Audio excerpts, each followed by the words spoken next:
Now, Canada will join a large and diverse coalition of countries that have sworn to end the campaign of violence and death being carried out by ISIS. The NDP, most of the Liberals voted against the decision, but haven't really explained why. We're going to show you a clip now of the count. I'm always rather moved when these counts are announced. I know that it seems very simple and even simplistic, but it's democracy at work. Let's have a look at that, please. Yeas pour 157, 157. Nays contre 134, 134. I declare the motion carried. Yeah, that is actually democracy. It's a wonderful thing. David Akin joins us from Ottawa. David, the issue here, it's not that the opposition have to vote with the government. Of course they don't. But it seemed to me that the Liberals and the NDP, it was an obligatory opposition to whatever the government was doing over an issue that is not really party political. That's very true. I would agree with that observation, Michael. But here's the other thing that I think has a lot of people talking about this particular vote, and it's really focused on the Liberals, of course, and their leader, Justin Trudeau. And I'll put it in this way. The Conservatives historically can kind of be counted on to do this sort of thing, press for this sort of thing. Back in 2001, when Jean Chrétien, without a vote in Parliament, put us into Afghanistan for what would be the longest war in our history, long and costly, the Conservatives, the Canadian Alliance actually back then, led by Stockwell Day, had no objection. They would have preferred a parliamentary vote, but they were, of course, absolutely good job, Jean Chrétien, they said at the time. Of course, the NDP historically has never supported this sort of thing. There's still New Democrats that you will run into that don't think we should be in NATO. I mean, that's that kind of party. So Conservatives, New Democrats, not unexpected, playing to type. And then we have the Liberals. And I want to remind folks that it was the Liberal government under Jean Chrétien that committed to airstrikes in Kosovo, back when that was hot. Then there was no sovereign government inviting us in. There was no UN sanction for that. There was no parliamentary debate. And the Liberals sent in airstrikes. Here we are, the Conservative government asking for airstrikes. Parliament gets a debate and gets a chance to vote. The sovereign government of Iraq is asking us to come. And the United Nations says, yes, we need to do this. And the Liberals couldn't support that. And I spoke to Jason Kenney, a former Liberal, Michael, and not a lot of people know that. He started out his career working for Ralph Goodale. And Jason Kenney was saying in the long history, the long distinguished history of the Liberal Party of Canada on foreign policy, of course they would have supported this. He thought it was a no-brainer for the Liberals to support this very small, limited mission in Iraq. And I think that's what's really got people talking in Ottawa, certainly, and I think around the country, about where is the Liberal Party of Canada now under Justin Trudeau when it comes to issues about national defense, foreign policy, and national security. Yeah.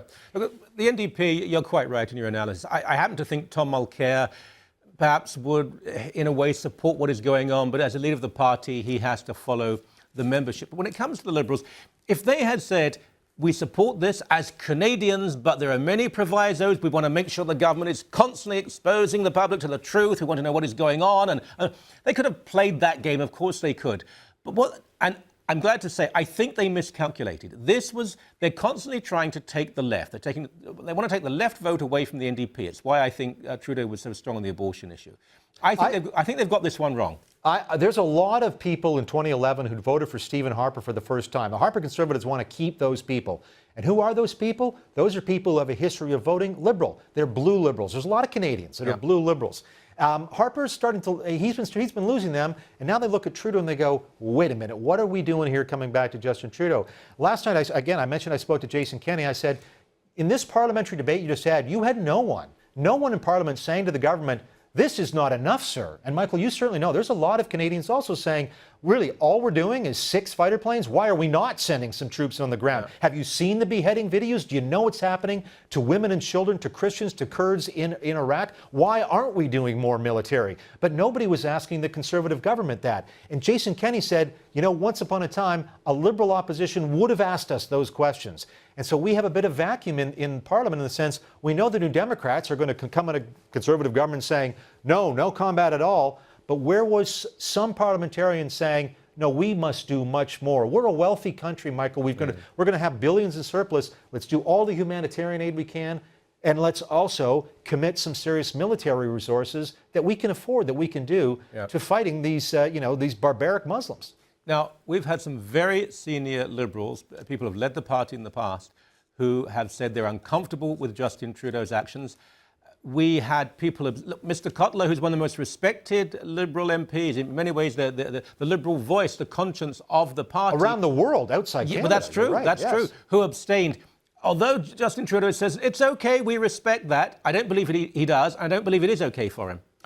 It's a problem for him. And it's not just Irwin Cotler. Today, Lloyd Axworthy, who, as you know, is certainly on the left side of the party, said he was, quote, disappointed with what Justin Trudeau has done. Before the vote, luminaries like Bob Rae, Ujjal Dosanjh were out there saying, of course we must commit to this particular military mission. I was talking last night to former Liberal MPs, Brian Wilford, a former defense critic, an MP, Michelle Simpson, just lost to Scarborough riding in 2011, saying if they were Liberals in Parliament right now, they would have voted with the government. So Justin Trudeau's got all but one in his caucus behind him. There's no question the caucus is not behind him, but it's Liberals out and about in the country who right now are wondering, what is this party doing under Justin Trudeau? It's his first real big test for sort of party unity, in the sense that we've got senior Liberals around the country scratching their heads going, not really good on this one. Yeah.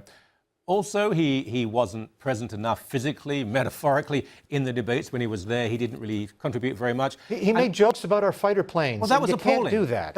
That was vulgar and that was unpatriotic. I mean, the British are flying Tornadoes. They're not that modern either. We have wonderful pilots. We have wonderful ground crew. We can play a part there. And I would remind people, we've been threatened. I mean, ISIS have said we will kill you in your bed. So they've declared war on us. And again, I've never seen a situation where the General of the Air Force had to issue a statement in response to what Trudeau said. Forgive me interrupting you, we're out of time, but I mean, wonderful stuff as always. Thank you, my friend. Thanks.